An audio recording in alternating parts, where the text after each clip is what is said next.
இயேசுவின் நாமத்தினாலே உங்களை வாழ்த்தி வரவேற்கிறேன். ஒவ்வொரு நாளும் இந்த வீடியோ மூலமாய் இந்த வசனத்தோடு உங்களை காண்பதில் மிகுந்த மகிழ்ச்சி அடைகிறேன்.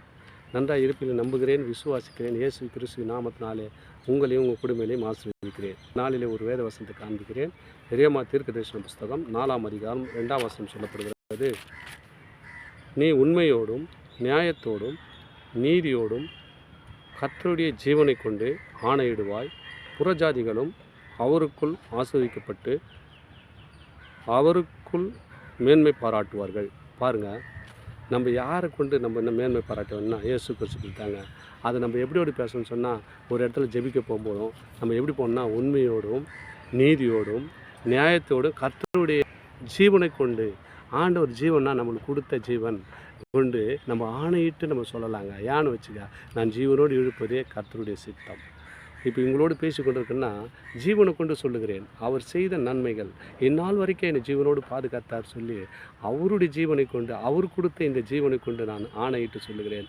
நீங்கள் இந்த வார்த்தையை கேட்குற உங்கள் குடும்பங்களில் நீங்கள் ஜீவனிட்டு சொல்லி பாருங்கள். ஜீவாதிபதி நம்மளுக்குள்ளே இருக்கிறாருங்க. அவர் கொடுத்த ஜீவன் நம்மளுக்குள்ளே இருக்கிறது. அதனால் நான் உங்களோடு பேசி கொண்டிருக்கிறேன். என் அன்பு சகோதர சகோதரிகளே, அவர் சொல்லுகிறார், நீதியோடும் நியாயத்தோடும் நீங்கள் நடந்தீங்கன்னா அவருடைய ஜீவனை கொண்டு நீ எதை பற்றி ஜெபித்தாலும் அந்த இடத்துல என்ன பண்ணால் புறஜாதிகளாக உன் பக்கமாக திரும்பி கொள்வார்கள். புறஜாதியில் எப்படி போயிடுவாங்கன்னா உன் பக்கமாக திரும்பிடுவாங்கன்றாரு. நம்ம எப்படி இருக்கிறோம்? புறஜாதிகள்லாம் திருப்பி கொள்ள வேண்டும் அப்படின்னு சொன்னால் நம்ம முதலாவது நம்ம நீதியோடும் நியாயத்தோடும் நடக்கும்போது அதை சொல்ல, நீ உண்மையோடும் நியாயத்தோடும் நீதியோடும் கர்த்தருடைய ஜீவனை கொண்டு ஆணையிடுவாய். எப்படின்னு சொன்னால், எனக்கு செய்த அற்புத அடையாளத்தை உங்களுக்கு முன்பாக நான் பேசி கொண்டிருக்கிறேன். நான் ஒரு குடி பழக்கத்தில் அடிமையாக இருந்த என்னை கர்த்தர் தூக்கி மீட்டெடுத்து உங்கள் மத்தியில் பேசிக்கொள்ளுகிறாரே, இது தேவன் செய்த ஆணை. அவர் என்மேல் வைத்த இரக்கம், அவர் என்மேல் வைத்த தயவு. அதனால தான் சொல்கிறேன், அவர் எனக்கு ஜீவனை கொடுத்தார். இல்லைனா மண்ணுக்குள்ளே போயிருப்பேன். எவ்வளோ அற்புதமான காரியத்தை கர்த்தர் செய்தாருங்க. அதனால் வேண்டி தான் நான் என்ன சொல்கிறேன், அவர் ஜீவனை கொண்டு உங்கள் மத்தியில் பேசி கொண்டிருக்கிறேன். அவர் கொடுத்த அந்த ஜீவன் எனக்குள்ளே இருக்கிறபடினாலே உங்களோடு பேசி கொண்டிருக்கிறேன். என் அன்பு சகோதரே சகோதரிகளே, இந்த வீடியோ பார்க்குற உங்களுடைய வாழ்க்கையில் அப்படியாப்பட்ட பிரச்சனை இருக்குமேனால் ஆண்டவர் சொல்லார், உண்மையோடும் நீதியோடும் நியாயத்தோடும் கர்த்தருடைய ஜீவனை கொண்டு ஆணையிடுவாய். புறஜாதிகள் அவருக்குள் ஆசீர்வதிக்கப்பட்டிருப்பார்கள். நீ யாருக்கெல்லாம் ஜெபிக்க போறியோ, யாருக்கெல்லாம் ஆண்டவருடைய வார்த்தை சொல்ல போறியோ, அவங்கெல்லாம் ஆசீர்வதிக்கப்பட்டிருப்பாங்கப்பா. ஏன்னா நீ ஆசீர்வதிக்கப்பட்டு எதனால்? தேவன் செய்த ஆணையிட்டபடினால, ஆண்டவர் உன் மேல் வைத்த கருணையினால் நீ உயிரோடு இருந்து பேசி கொண்டிருக்கிறியப்பா. மகனே மகளே, இந்த வார்த்தை கேட்டுக்கிற உங்களுடைய வாழ்க்கையில் கூட அவர் ஆணையிட்டு சொல்லுகிறார். நீங்கள் ஆண்டவர் ஆணைக்கூட நியாயத்தோடு நீதியோடு நடந்தீங்கன்னா நிச்சயமாக உங்கள் வாழ்க்கையில் அடியனை கொண்டு இந்நாள் வரை பேசி கொண்டிருக்கிற தேவன் உங்களையும் அற்புத அடையாளமாக நடத்துவார். புறஜாதிகள் உனக்குள்ளே திரும்புவார்கள். உங்களுக்குள்ளே அநேக தேவனுக்குள்ளே வருவாங்க.